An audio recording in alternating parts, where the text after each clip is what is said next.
Gracias por escuchar los podcasts de Radio Nacional. Acceda a todos los programas en rtv.es/a la carta. Espacio en Blanco. En Radio Nacional de España, con Miguel Blanco. Con todo el equipo del programa, Manuel Linares, que coge ahora los mandos de nuestro sonido. Son las 3:06, 2:06 en las Islas Canarias. Seguimos en directo, abrimos de nuevo el Espacio en Blanco. Muchos temas nos esperan aún. Saludos a todos los que seguís ahí conectados, los que nos escucháis a través del podcast o en la radio online en multitud de países. Saludos, un abrazo desde España. Redes sociales abiertas, un teléfono también para mandar notas de voz, 633 50 50 11, y el Blanco Radio en todas las redes sociales, con una consulta que estamos haciendo en Twitter: si creéis en los fantasmas.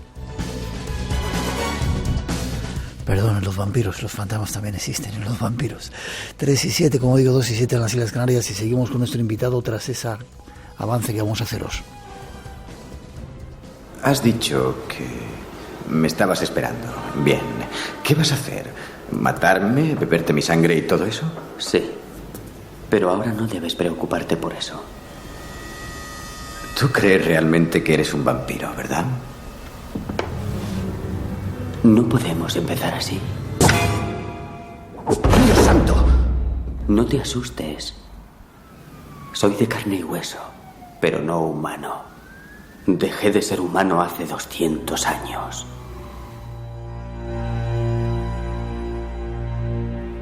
Teníamos preparado más datos, Juan Antonio, pero como hemos hablado ahora, micrófono cerrado, hacemos una segunda parte, ¿te parece, del programa? Me parece estupendo, hay muchas cosas que se pueden contar aún. Todavía se han quedado muchas cosas. Vamos a la actualidad. Hay muchas películas, incluso ahora se están haciendo series para jovencitos hablando de vampiros. ¿Por qué atrae tanto todavía el fenómeno siendo tan antiguo? ¿Qué ocurre? Pues te voy a decir una frase que decía Stephen King: los monstruos son reales y los fantasmas también, viven dentro de nosotros y a veces ganan. Es precisamente contra eso, contra lo que el hombre erige sus mitos y sus leyendas, para tener una especie de defensa y combatir ese miedo, que en el caso de los vampiros es el más espeluznante, puesto que se trata de los mayores depredadores y además no son de carne y hueso. Uh-huh. Decían que con todos los monstruos que habían salido últimamente de la tecnología se habían olvidado un poco, o aparentemente se olvidaban un poco el tema de los vampiros, pero siguen estando ahí, ¿verdad? Ellos seguirán estando ahí. Tenemos todas las películas que podemos pensar, cada vez hay más, vampiros adolescentes, vampiros bellos, vampiros taimados, pero con características humanas, pero sin embargo el vampiro ancestral, el vampiro folclórico, que es el que yo he estado estudiando, pues está ahí. Quizá de las representaciones fílmicas el mejor sea el Nosferatu de Murnau, del que podríamos, y sus relaciones con la magia negra, podríamos hablar en otra ocasión, desde luego. Lo haremos para ver la diferencia entre vampiro y Nosferatu. Exacto. Y dime una cosa, mucha gente está preguntándonos, vampiros, la relación con la sangre. Qué curioso, ¿no? Porque en muchas religiones sigue habiendo ese asunto de la sangre, incluso en la religión católica, ¿no? Cuando se transforma el vino en la sangre de Cristo. La sangre es la esencia de la vida y es lo que la alquimia vital, el proceso que se hace para que una persona pueda seguir viva, pasa a través de esa sangre. Y la sangre además se utiliza como elemento de invocación de los muertos. Lo tenemos en la propia Odisea, cuando Ulises llama al adivino Tiresias haciendo sacrificios de unas reses, y acuden un montón de muertos, entre ellos su propia madre, para beber directamente, ansiosos de esa sangre. La sangre es el vehículo que se utiliza en la magia negra, también para acceder a los secretos necrománticos y resucitar a los muertos teóricamente. Lo haremos, lo trataremos en la segunda parte de este programa. Y ya por último, hay otro tipo de vampiros psíquicos, esos que estás a su lado y de repente sientes como te han chupado toda la energía y acabas descargado, y esos sí están ahí, son reales, ¿verdad? Eso dicen. Desde luego sí me he podido encontrar en alguna ocasión. Yo no los trato pues porque no tengo los conocimientos científicos o médicos para ello, pero desde luego que sí que he encontrado ciertas relaciones con lo que en el tema del vampirismo folclórico algunos autores y especialistas en magia negra, como lo pudo ser Madame Blavatsky o Eliphas Levi, e identificaban a estos vampiros psíquicos con los vampiros astrales también. Y demás. Forma de defenderte. ¿Cómo te defenderías tú o cómo te has defendido tú en todos esos viajes por todas esas partes del mundo, encontrándote con cerca de ese rastro de estos seres? ¿Hay alguna manera? Sí, según las mitologías de los gitanos y tal, pues puedes llevar una serie de amuletos de hierro, flores de ajo, crucifijos si eres cristiano. No sé qué pasaría si el vampiro había sido musulmán, pero prefería que nos quedáramos con lo que nos decía el abad Calmet, del que hablábamos antes, el que decía de la única manera de defenderse de los vampiros es exhumándolos, empalándolos, cortándoles la cabeza y arrancándoles el corazón y quemándolos. La única forma. Wow. Se han encontrado muchas tumbas en las que había ese tipo de cosas. Pero bueno, lo dejamos ahí. Juan Antonio, ¿forma de contacto contigo? Bueno, yo tengo cuentas en Facebook, Juan Antonio Sanz, ahí se puede buscar, o en Instagram también, en Twitter, The Legion Chaser, también como Juan Antonio Sanz. Ahí seguramente me pueden buscar perfectamente. Y si queréis saber más, Vampiros, Príncipe del Abismo, Crónicas de Vampiros, Nosferatu y otros no muertos, la obra, el trabajo que ha realizado nuestro invitado de esta noche, viajando por un montón de partes del mundo. Ha sido un placer estar contigo, espero darte un abrazo dentro de poquito y que podamos seguir compartiendo misterios, escuchando el Espacio en Blanco y haciéndolo juntos, ¿te parece? Claro que sí, el placer y el honor es mío en un programa mítico como el tuyo. Gracias, que con invitados como tú es un placer. Gracias. 3 y 13, 2 y 13 en las Islas Canarias.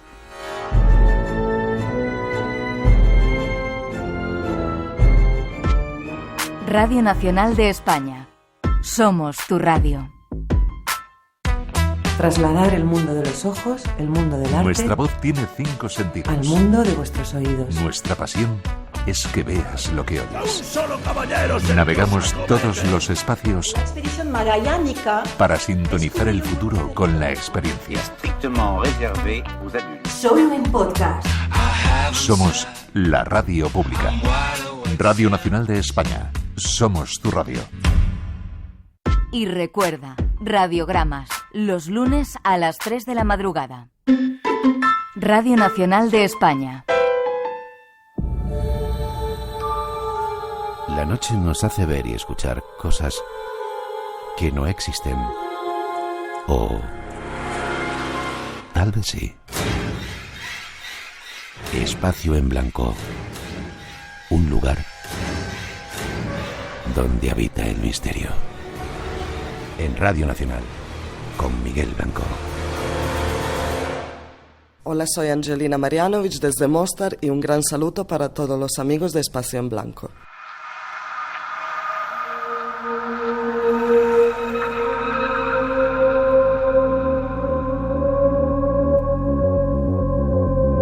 Mostar, en Bosnia y Herzegovina, también nos escuchan por ahí algunos amigos.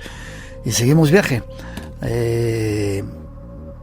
El destino tiene que ver con un lugar que está lleno de leyendas. Tras esa introducción os presentamos el lugar y a nuestro próximo invitado.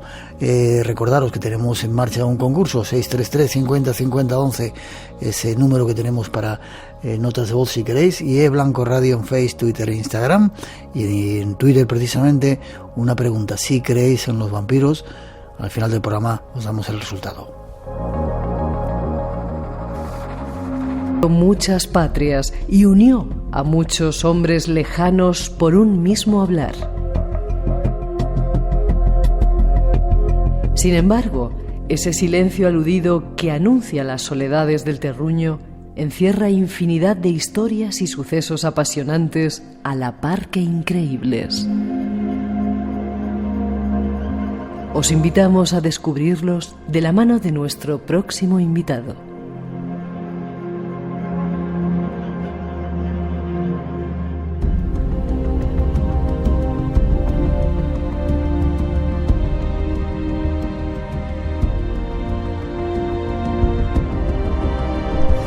Seguimos de viaje, nos vamos hasta el norte, hasta la Tierra Infinita, a encontrarnos con nuestro próximo invitado, escritor e investigador, Fran Renedo. Buenas noches, Fran. Hola, buenas noches, Miguel. ¿Cómo estás? Pues muy bien, gracias. ¿Qué tal por ahí, por Cantabria? Bien, ya sabes, aquí pues fresquito, cuando toda España está prácticamente en el infierno, hablando de calor, ¿verdad? Aquí estamos siempre en una temperatura estupenda. Sí, sé de un montón de españolitos que tienen ganas de irse para allá corriendo para quitarse este calorazo que está haciendo por algunas partes de España. No me extraña. Yo uno de ellos, ¿eh? No me extraña, Miguel, además tú conoces bien esta tierra. Sí, señor, vete preparando las rabas, que nos vamos a comer unas rabas cuando estemos por ahí, ¿vale? Está hecho. Vale, acabas de escribir un libro que se llama Misterios y Enigmas del Norte de Burgos. No tiene nada que ver con Cantabria, tiene que ver con el norte de Burgos. Sí, bueno, no tiene que ver con Cantabria, un poquito, ya sabes que estas tierras que son fronterizas, ya no hablamos en lo geográfico, sino también en lo cultural, ¿no? Pues siempre tienen algo que ver con esas tierras vecinas, desde este norte de Burgos, que se divisa lo que es la planicie meseteña, ¿no? Pero que también se divisa las montañas cantábricas que dan paso al mar, ¿no? Y que siempre se tiñen algo de todas estas culturas que hacen una amalgama en ese lugar. Durante mucho tiempo han estado unidas y hay un montón de historias que esta noche nos va a contar Fran Renedo. Ya veréis cómo es el viaje.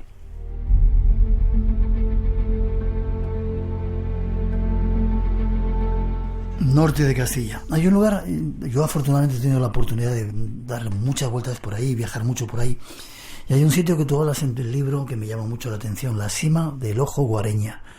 Para los que no conocemos bien ese sitio, sitúalo y cuéntanos qué pasa y qué misterio hay en ese lugar. Bueno, Ojo Guareña es uno de los lugares, yo me atrevería a decir que mágicos, ¿no? Unos enclave que está en la variedad de Sotoscueva, y que ya de por sí el paisaje, la cueva, la gruta, mejor dicho, el conjunto de grutas que ahí se encuentran merece la visita, ¿no? Es un lugar espectacular, un lugar que ya de antaño se tenía, como te decía, por mágico, por milagroso incluso, cuando diversas leyendas pues atestiguan el paso de eremitas y de otro tipo de religiosos y de gentes que profesaban ciertas religiones pues ya hace muchísimos siglos, ¿no? Pero quizás aparte de todas esas bonitas leyendas, esas bonitas historias que se hunden en el pozo de los tiempos, Miguel, lo que más me llamó la atención, que bueno, hay que decir que este trabajo, más que un libro, casi se podía decir que es un libro de viajes, una ¿no? guía de viajes, ¿verdad? Eso es, sí, porque bueno, me he recorrido todos esos caminos y he intentado sonsacar a los vecinos, ¿no? A los pocos vecinos que por desgracia van quedando en estas zonas, pues esas historias que se van quedando en el olvido y que por desgracia y tristemente, ¿no? Pues desaparecen cuando estas gentes van desapareciendo por ley natura. Y lo que, como te digo, lo que más me interesó fue el hecho de que aparte de la gruta principal de Ojo Guareña existen otras tantas, como por ejemplo esta que vamos a hablar en este capítulo, ¿no? Que se habla de la cueva de Lamentaciones o Perro de Dolencias, que así se lo conoce, ¿no? Perro de Dolencias. Perro de Dolencias, qué curioso, ¿no, Miguel? Sí. Sobre todo porque, bueno, en ciertas épocas, aunque a alguno hoy le pueda escandalizar, muchas veces esa gruta, que más bien es una cima, un tremendo agujero en el suelo, pues era aprovechado por los labradores, por los ganaderos de aquellas épocas para arrojar allí pues animales que ya no les eran útiles, ¿verdad? Muchas veces estos animales prácticamente estaban vivos y que sobrevivían a esa tremenda caída y que los lugareños escuchaban por las noches, pues como digo, no, lo que dan nombre a esa gruta, ¿no? Las lamentaciones de perros, de otros animales que quedaban allí pues sepultados para el resto. Lo más tenebroso es que a pesar de que nos puede parecer, repito, y una barbaridad, ¿no?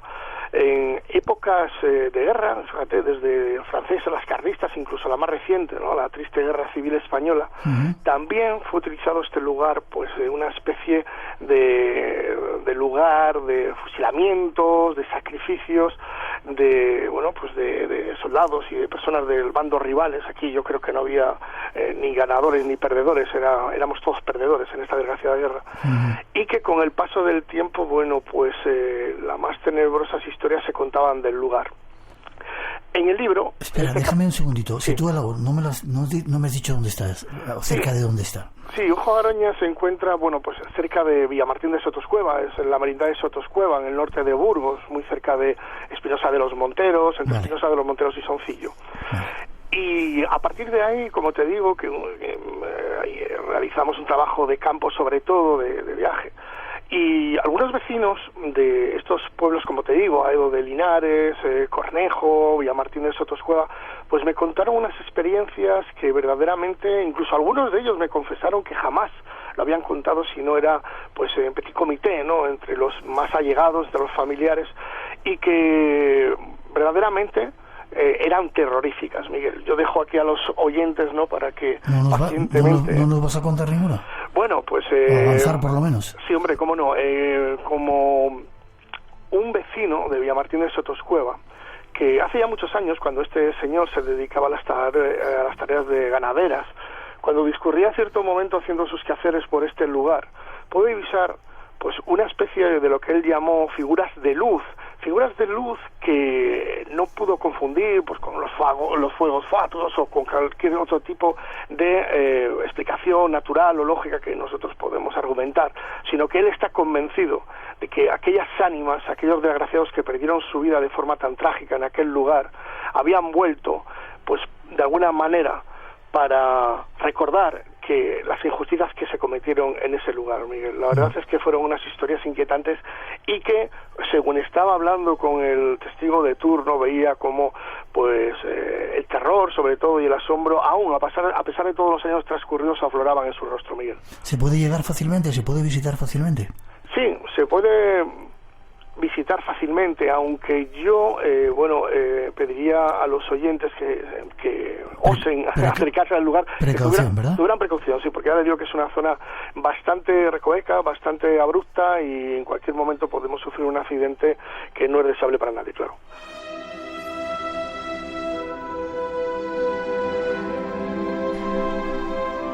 Fran, las veces que hemos estado por ahí es un territorio de carreteras así bastante aisladas, solitarias, pueblos que, bueno, desgraciadamente se están abandonando, ¿verdad? Es un poco la onda que por esa parte del norte de Burgos. Sí, Miguel. Además, como bien dices, es una de las cosas que me encontré, ¿no?, a la hora de elaborar este trabajo, porque prácticamente los pueblos se están quedando pues vacíos, ¿no?, lo que se llama la España vaciada, y que, como antes te decía, estas historias, estas leyendas, estas vivencias de estos paisanos, de estos vecinos, pues poco a poco van desapareciendo cuando ellos pues desaparecen también. Entonces, el primer inconveniente que me encontré fue ¿no?, la falta de personas, de testimonios que me narraran estas vivencias. Y yo también te digo otra cosa, Miguel, el misterio muchas veces está mucho más cerca de lo que creemos. No hace falta irse a las antípodas, ni a la Antártida, ni mucho más lejos, en la vuelta de la esquina seguro, y ocurren estos territorios, como antes decía, fronterizos, tan ricos en etnografía, en costumbrismo, en que levantas una piedra y te encuentras 100.000 historias, a cuál más deliciosa, a cuál más interesante. Y bueno, yo la verdad es que disfruté con este trabajo mucho. Y menos mal, digo, Fran, que hay personas como tú, investigadores, que se dedican a refrescar la memoria para que todo esto no se pierda. Nos vamos a otro lugar, donde hay pasadizos también misteriosos, Valdeporres. ¿Dónde está esto? Sí, Valdeporres está prácticamente muy cerca de Soncillo, en la carretera que discurre entre Soncillo y Espinosa de los Monteros. Este lugar es muy conocido, seguramente que muchos aficionados al excursionismo, al senderismo lo conocerán bien, porque es la boca sur, la parte de la boca sur del túnel de la Engaña, ese ferrocarril que nunca se inauguró y que tenía la pretensión de comunicar el norte peninsular, concretamente Santander, con Valencia. Se llamaba pues el tren del Mediterráneo, ¿verdad? El ferrocarril del Mediterráneo. Un ferrocarril que nunca se puso en marcha, ¿verdad? Nunca se puso en marcha, y bueno, han quedado como fantasmagóricas construcciones, tanto lo que eran las infraestructuras del ferrocarril, tanto en la parte de Cantabria como en esta parte de Burgos, ¿no?, en la parte norte, lo que da la zona pasiega del túnel de la Engaña, y esta parte sur. Y justamente aquí, Miguel, se encuentra este pueblecito, un pueblecito muy pequeño, que se llama Rozas. Es curioso porque lo primero que nos llama la atención cuando llegamos al pueblo es su derruida iglesia, una iglesia que tiene una torre imponente, rodeada de hiedra, que parece pues apoyar, ¿no?, a las pocas piedras que quedan en pie. Y lo más curioso, cuando estábamos además realizando un trabajo que no tenía nada que ver con estos asuntos, fue que al recabar información con una de las vecinas, una de las pocas vecinas que aún viven en el lugar, pues hizo alusión a, bueno, en cierto momento que hubo allí, justamente también se cruza el tren de la Robla, el tren que ha quedado prácticamente como un evento turístico más que un medio de comunicación, ¿no? Muy importante en la antigüedad.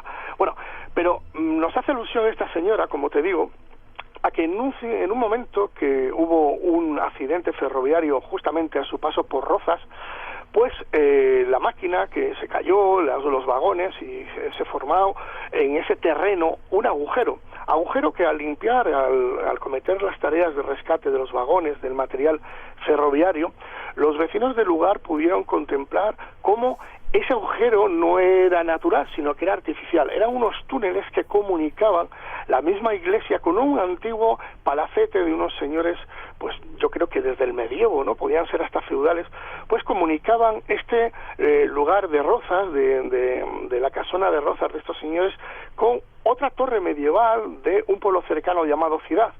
Entonces, a partir de ahí, nosotros tirando del hilo un poquito, tirando un poquito de la historia, pudimos enterarnos de que existían ciertas leyendas que hablaban de riquezas, de tesoros escondidos en las profundidades entre Rozas y Ciudad. Y quién sabe, Miguel, si esos vecinos que descubrieron de forma fortuita estos túneles debajo de Rozas no encontraron algo más que la incertidumbre y los interrogantes de que para qué sirvieran esos misteriosos túneles, ¿no? Incluso hay vecinos en el pueblo que hablan de que quizás alguien sacó provecho de todo eso y encontraron verdaderamente los tesoros que aquellos señores feudales hace muchos siglos habían escondido en los subterráneos del pueblo de Rozas.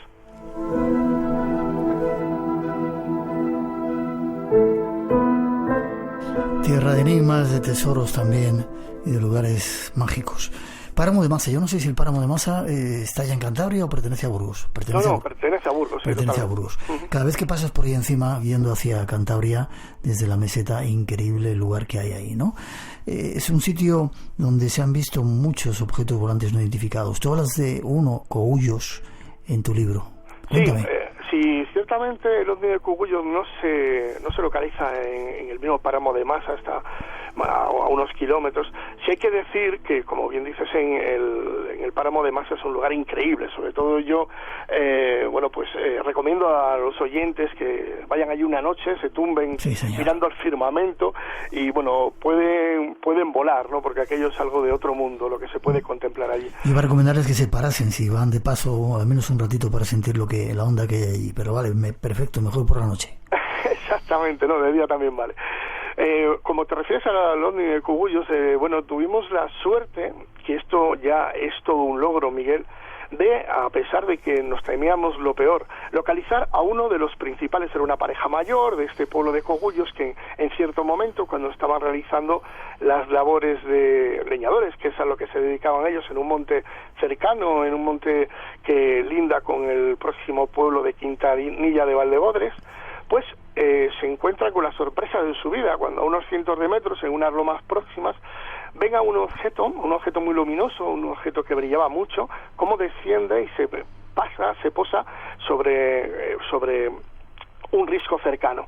Bien, a partir de entonces, los extrañados vecinos de Cogullos, esta pareja ya veterana en esto de la vida, empiezan a preguntarse qué demonios será aquello. Ellos lo describen como, fíjate tú, claro, son unas personas humildes que prácticamente no habían visto pues el mar, ni incluso ningún aparato volador de cerca, ¿no? Ordinario, quiero decir. Y ellos describen como una especie de campana, de forma de campana, con una especie, ellos decían en su génesis de esta historia, que parecía una bombona de butano, ¿no? Un poquito corta y un poquito achatada, y que para sorpresa de ellos, en un momento dado se abre una especie de portezuela en su parte inferior y descienden una serie de personajes, una serie que ellos decían de hombres pequeños. ¿Qué me dices? Sí, señor, uno de los casos, la verdad, menos conocidos, Miguel, dentro de la ufología nacional y que a mí más me ha sorprendido. Bueno, existieron incluso más jornadas donde estos objetos volantes... Espera, esos individuos pequeñitos no entablaron contacto con esta pareja. Pues lo más curioso del caso es que en cierto momento parece ser que en la lejanía les ven hacer una serie de señales, una serie de señas con sus manos, y esta pareja creyó que les estaban saludando. Antes de que le entrara el temor, vieron cómo portaban una suerte de cajita pequeña que estos ancianos me comentaban, uno de ellos, que el otro ha muerto, la señora que pude localizar en un pueblo cercano, que parecía que le estaban haciendo una especie de fotografía.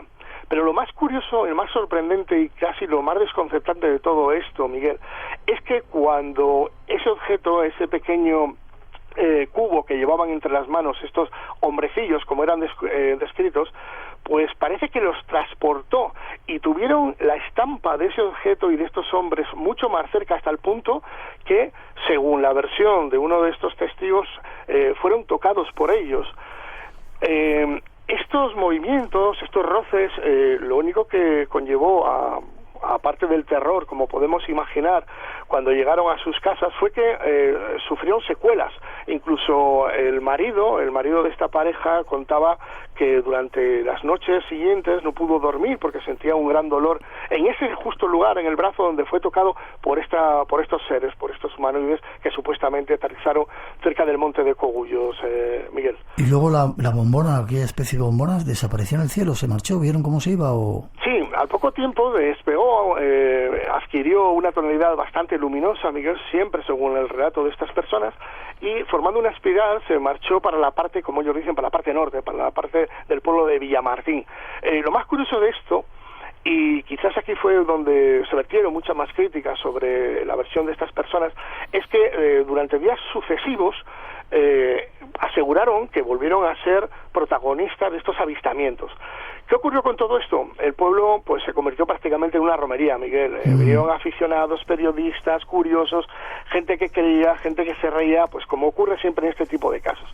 Pero yo al final de este capítulo hago una reflexión, por supuesto que lo contamos mucho más detallado en el libro, pero hago una reflexión. Imagínate, Miguel, si estas personas hubieran tenido unas convicciones religiosas mucho más marcadas, o que en un momento dado hubieran descrito este avistamiento como lo más sobrenatural que podrían ellos comprender, ¿no? Que era, pues yo qué sé, la Virgen María. Quizás hoy tendríamos en el panorama de las apariciones marianas en España un nuevo lugar de devoción para estos seguidores de este tipo de asuntos, ¿verdad? La Virgen de Cogullos, por decirlo de alguna manera, Miguel. Espacio en Blanco. Tu cita con lo desconocido. En Radio Nacional. Con Miguel Blanco. Y esta noche con Fran Renedo aquí en nuestro programa hablando de algunos lugares mágicos del norte de Burgos. Hablas también en tu libro de extrañas costumbres que tienen esos habitantes con las serpientes. ¿Qué hacen con ellas? Bueno, casi que es un hecho esto general, ¿no? Lo que es nuestra piel de toro, incluso en otros países que también he tenido la suerte de conocer. Los ofidios, sobre todo serpientes, ¿no? Las sierpes, como se les denomina allí, siempre han sido muy temidos. En primer lugar, era un animal maldito, porque fue el que tentó a Adán, ¿no? Desde el principio de los tiempos, según las costumbres ancestrales. Pero a partir de entonces siempre era un animal maldecido y mal recibido en los hogares. Muchas veces se le acusaba, por ejemplo, unas curiosas anécdotas que en muchos de los pueblos de esta zona me contaban, y que estaban convencidos que durante las noches eran capaces de entrar en el lecho de las madres, sobre todo las madres que acaban de tener un hijo, y de amamantarse de sus pechos, incluso viendo cómo el bebé en cuestión, la criatura en cuestión, legítima para utilizar el alimento de su madre, pues sufría una merma, se quedaba débil, y todo era achacado a que por la noche seguramente, que según ellos decían, pues entraba una culebra y sorbía los pechos de la madre, ¿no? Incluso se les vio, y hay quien lo asegura, que en el campo, en las cuadras, se aprovechaban también de las mamas de las vacas, ¿no? Donde las sorbían leche, y cuando venía el ganadero de turno a obtener su producto, pues tenía las vacas totalmente secas, ¿no? Y esto siempre se lo achacaban a este animal que, como te digo, maldito. En muchos de los lugares de los pueblos de estas comarcas, Miguel, encontré iconografías en dinteles, en paredes, en piedras, donde se representaba este temor a los ofidios, a las serpientes y, en definitiva, a los animales que tenía como malditos y muy cercanos al demonio. ¿Qué tipo de serpientes hay por ahí? ¿Víboras? Sí, sobre todo víboras, La mayoría de las serpientes tampoco es que sean muy venenosas, lo que pasa es que, como te digo, lo que es la voz populi ocurre que tienen como malditas y sobre todo como dañinas, cuando la mayoría de las ocasiones no es así. Ya, pobrecitas. Sí. Nos vamos con conjuros y rituales también que hacen en la zona, antes de ir a ver, por ejemplo, otros temas como la Virgen de Covadonga Burgalesa. ¿Qué tipo de conjuros o rituales hacen en la zona que hayas recuperado? Sí, pues mira, como es lógico pensar, Miguel, estas gentes que se dedicaban a sectores primarios, ¿no?, como la agricultura y la ganadería, tenían muy presente lo que era la meteorología, lo que eran las condiciones climáticas que se avecinaban. Pues muchas veces, sobre todo, esto tiene que ver también relacionándolo con un objeto no menos mágico como eran las campanas, ¿no? Y que había en la mayoría de los lugares, por ejemplo en Poza de la Sal todavía existe, lugares solamente construidos o dedicados expresamente para conjurar las tormentas.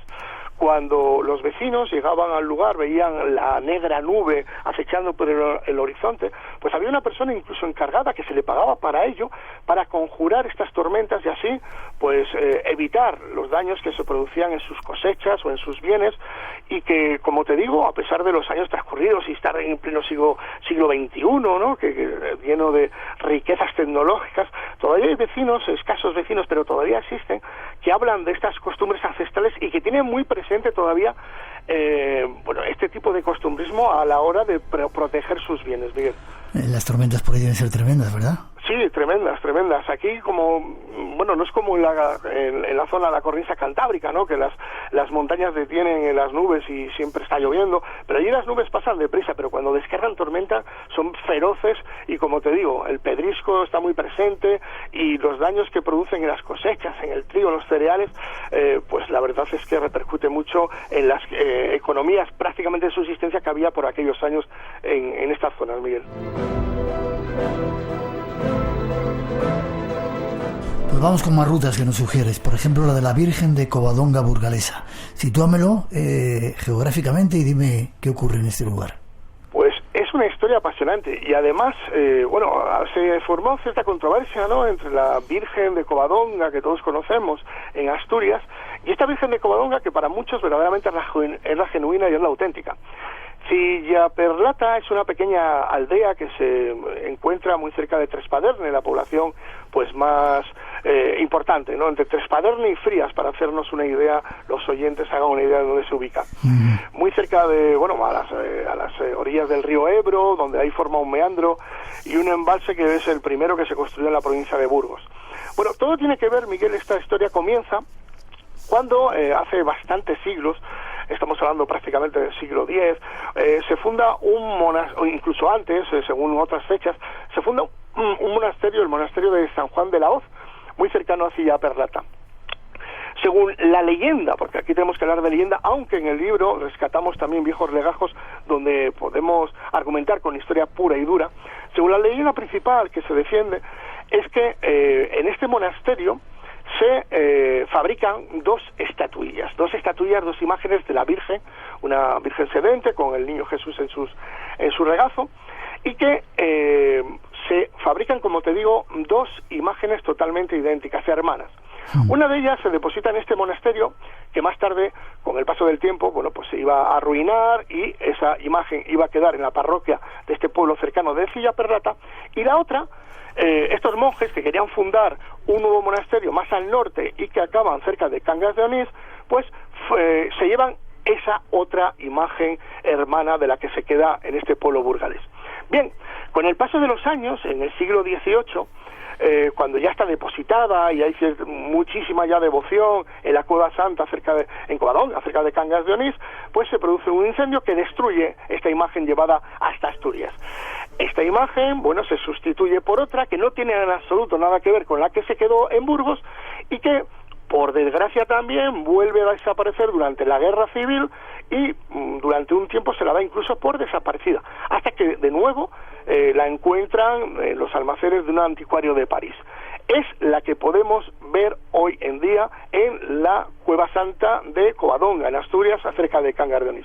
Pero la que quedó impertérrita, la que quedó genuina, la que quedó auténtica, es esta imagen, esta antiquísima imagen que podemos hoy ver, podemos hoy venerar en la parroquia de Silla Perrata, con un montón de leyendas alrededor de esta historia que hemos esbozado a abuela pluma, Miguel. Que sería la hermana gemela de esa otra imagen que anduvo por ahí, ¿verdad? Exactamente, y que por desgracia pues se destruyó en este incendio del siglo XVIII en la Cueva Santa de Covadonga, Miguel.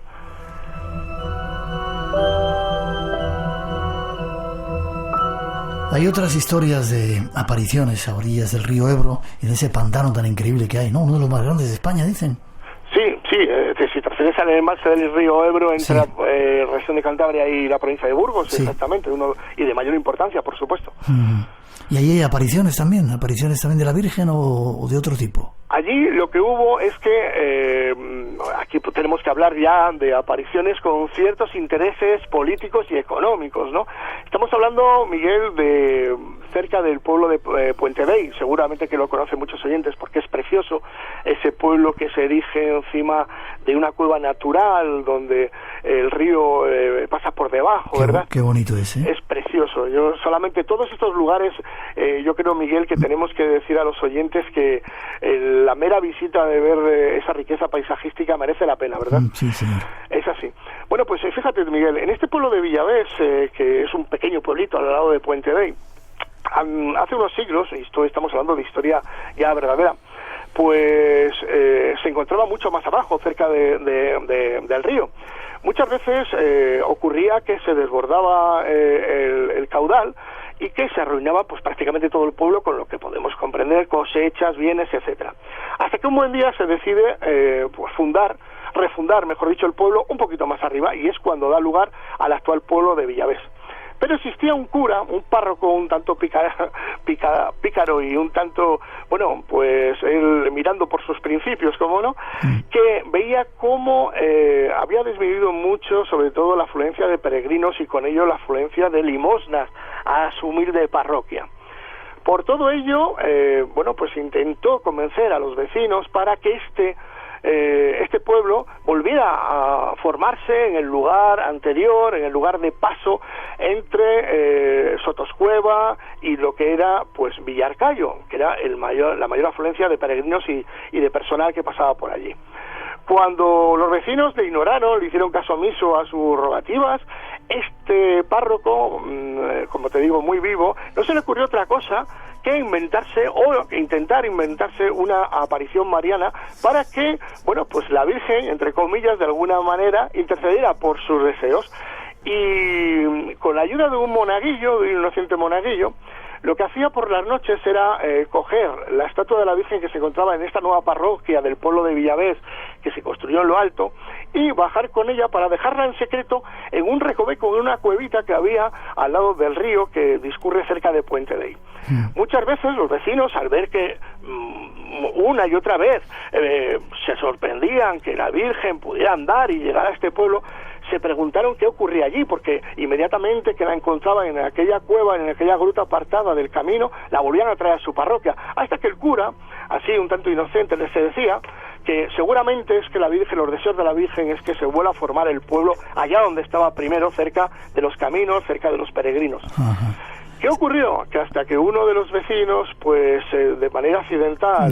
Descubrió la historia. Descubrió la historia, pues la verdad es que bien se podría haber convertido aquello en una de las apariciones marianas más míticas de nuestra piel de toro, Miguel.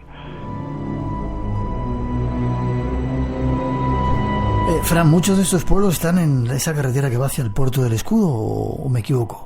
Sí, muchos de ellos, bueno, pues antiguamente, ahora mismo con la moderna carretera autovía de la Meseta, ¿no?, que puedes ir por la vertiente de Reynosa, pues prácticamente era la parte de entrada y salida de la región de Cantabria, claro, y por eso discurre por ahí. Vale, casi terminamos con la enferma de Montecillo. ¿Qué es esta historia?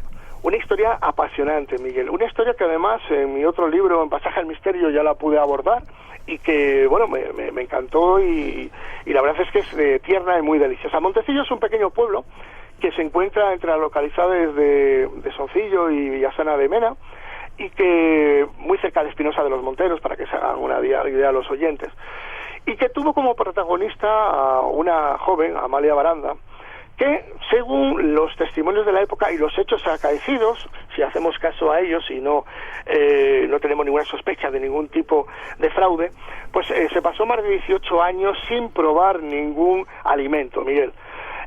Simplemente Sí, perdona. Bebería algo, ¿no? Supongo. Sí, hombre. Y además, el único alimento sólido que podemos decir que admitía era la forma sagrada, la hostia sagrada. Todo empezó cuando desde muy joven ya empezó a sentir unas dolencias estomacales, unas dolencias digestivas, y bueno, pues los médicos la catalogaron de una enfermedad incurable y que solamente pedían a sus familiares y amigos rezar por el alma de la joven porque no tenía cura por aquellos años. Este vaticinio se iba alargando, y esta mujer prácticamente se ve en las fotografías de la época, yo recojo en el libro, solamente quedó como una especie de pequeño bulto en su cama, en su lecho, que simplemente se le veía unos ojos saltones y un gorro de dormir y apenas nada que nos dijera que debajo de aquellas sábanas había un ser humano. Comenzaron a llegar peregrinos a Montecillo, Miguel, todos las tenían prácticamente como una santa. Aquello fue una locura en cierto momento. Cientos de personas en aquel pequeño pueblo acudían a su casa y tomaban un trozo de sábana, una astilla de su cama para llevárselo como una reliquia, ¿no? Porque todas tenían como una persona santa.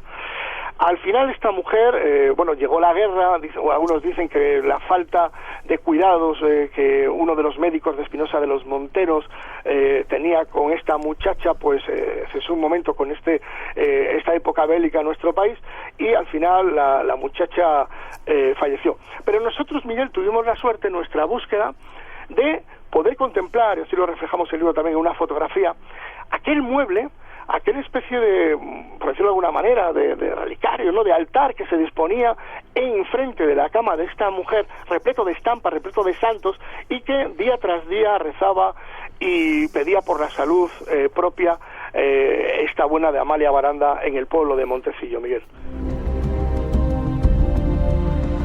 Tenemos que seguir terminando, Fran. Solamente, como decías antes, por recorrer estos lugares que nos has nombrado, ya merece la pena por la variedad y la belleza paisajística que hay. Y después, si ya te metes un poquito más y llevan tu libro un poco como guía, va a ser algo delicioso de hacer. Dime un lugar que lo renombres más en esa ruta, en el norte, que te haya gustado más. Bueno, pues es como cuando quieres nombrar a uno de tus hijos cuál es el mejor, ¿no? Es un poco difícil, ¿no? La verdad es, bueno, si te quiero hablar de un lugar, por un lado, que me llenó de inquietud, fue el despoblado de Muga, Miguel. ¿Muga? Muga, así como suena, es un despoblado que prácticamente, si no tienes la ayuda de algún oriundo, de algún vecino, de algún paisano del lugar, pues pasaremos de largo, porque se halla en un monte cercano al otro pueblo más importante de Castrobarto, entre Espinosa de los Monteros y Quincócer de Yuso. Un despoblado, como te digo, que apenas queda piedra sobre piedra y que la vegetación lo ha comido, lo ha devorado todo, y que en este lugar, en este escenario, ocurrió uno de los crímenes más atroces que yo he podido conocer, y que cuando uno decide mejor recorrer el camino a pie desde Castrobardo y llegar a este despoblado de Muga, a esta soledad tan inmensa que hay allí, pues la verdad es que uno siente una inquietud tremenda entre aquellas cuatro paredes y la fuente que se halla en mitad de la plaza del pueblo, que parece testigo mudo de esa atrocidad que ocurrió allí hace ya unos cuantos años, Miguel. Que no nos vas a contar, vamos a dejarlo ahí, si te parece. Merece la pena darse una vuelta por estos lugares. Misterios y enigmas del norte de Burgos, escrito por Fran Renedo. Fran, fuerte abrazo. ¿Forma de contacto si alguien quiere saber algo más de ti y de lo que haces? Sí, pues bueno, por las redes, por Facebook, ya sabes, Fran Renedo Carrandi, o el rincón de los libros de Fran Renedo Carrandi. Ahí verá todas las labores y todos los menesteres a que se dedica a este humilde junta letras. Me alegra que hayas estado juntando letras con nosotros. Prepara las rabas que vamos para allá enseguida, ¿vale? Cuando quieras, Miguel, encantado. Fuerte abrazo, Fran, nos vemos prontito. Un fuerte abrazo, gracias. Hasta pronto. Miguel. Hasta luego.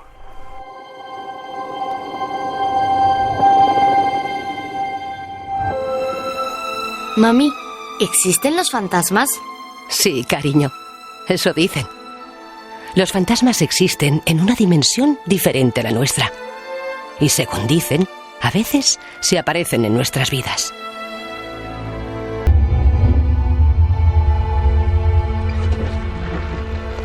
Como una fotografía borrosa.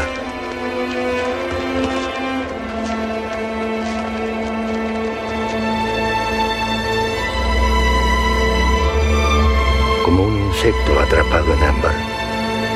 Un fantasma. Eso soy yo. Espacio en Blanco. Buscando respuestas en el mundo de los misterios. En Radio Nacional de España. Con Miguel Blanco.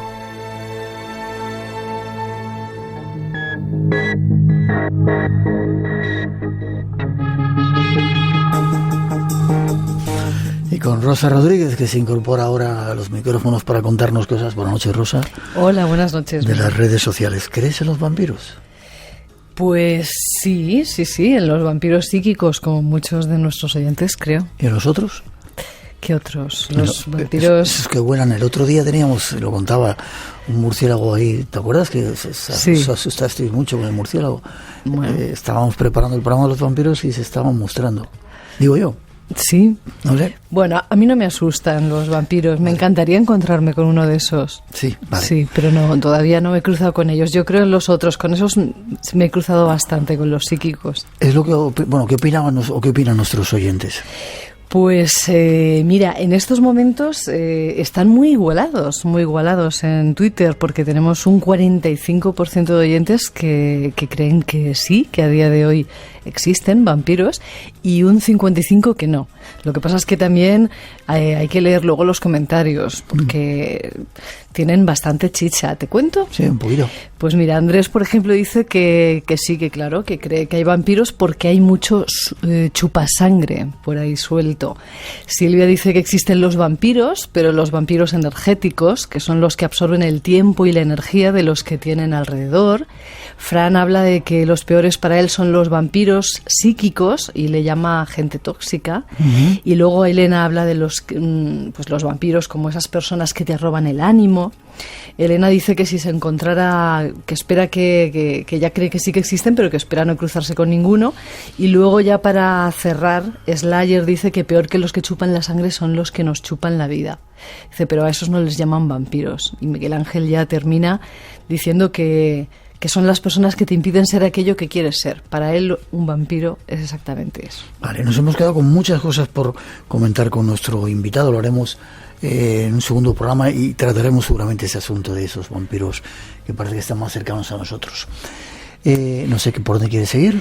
Pues vamos a recordar que queda poquito para que llegue ese 24 de octubre y el homenaje a Antonio Rivera en San Feliu de Codines, en Barcelona, que en principio, salvo que cambien las cosas, pues tenemos previsto estar allí. Sí, señor, un programa especial en el que va a haber un montón de personas especialistas en el mundo de los ovnis y sobre todo un homenaje al abuelito de los ovnis, Antonio Rivera, que nos metió muchos en este mundo nuestro.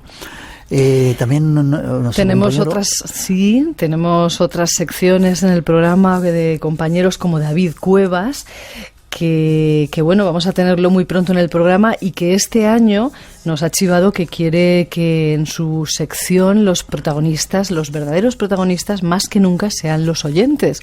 Entonces les invita a que se pongan en contacto con él a través de su correo electrónico y le manden aquellos casos que les han ocurrido en primera persona, pues bien casos de encuentros con entidades, poltergeist, ovnis, cualquier tipo de fenómenos extraños e inexplicables. Podéis mandárselo a su correo electrónico, que es davidcuevas@gmail.com. Lo repito, David Cuevas. Ganadores, hay que decir los de la semana pasada, yo no sé cómo vamos ya. No, ganadores de esta noche. Los de la semana pasada nos han enviado prácticamente todos ya sus direcciones. Recordaros, muy importante a todos los que os hayáis quedado rezagados, cuando escuchéis el podcast y escuchéis vuestro nombre, mandadnos vuestra dirección postal y por favor también la fecha del programa en el que quedasteis ganadores. Muy importante los 2 datos, la fecha del programa en el que quedasteis ganadores. Y ya pasamos a decir los de esta noche, que son 5. Alberto Manuel Bújez Fernández, Paqui Godoy de Jaén, Jürgen Kings, Fernando Berrero Suárez y Ana García. Ya sabéis, mandarnos esa dirección y os mandamos el regalito. ¿Algo más? Pues nada, que vamos a ver por dónde respira la encuesta a lo largo de la semana. Recordaros que va a estar ahí fijada en Twitter. Y la semana que viene damos resultados. Sí, exacto. Vale, cuidado con los vampiros que, como las megas, a ver las águilas, aunque no crees en ellas, ¿vale? Bueno, voy a buscarlos. Buena semana.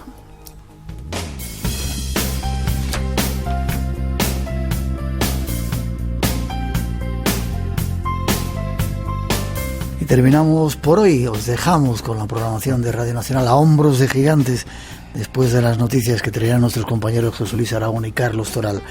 Buena semana, a abrigarse y a cuidarse. Cuidadito para que no suba esta locura en la que estamos metidos, esa pandemia. Os queremos ver aquí en el Espacio en Blanco. Feliz semana y un poquito de nuestra música. Hasta las 4, recordando que tenemos una cita. Hay muchos misterios esperando aquí en el Espacio en Blanco. Feliz semana.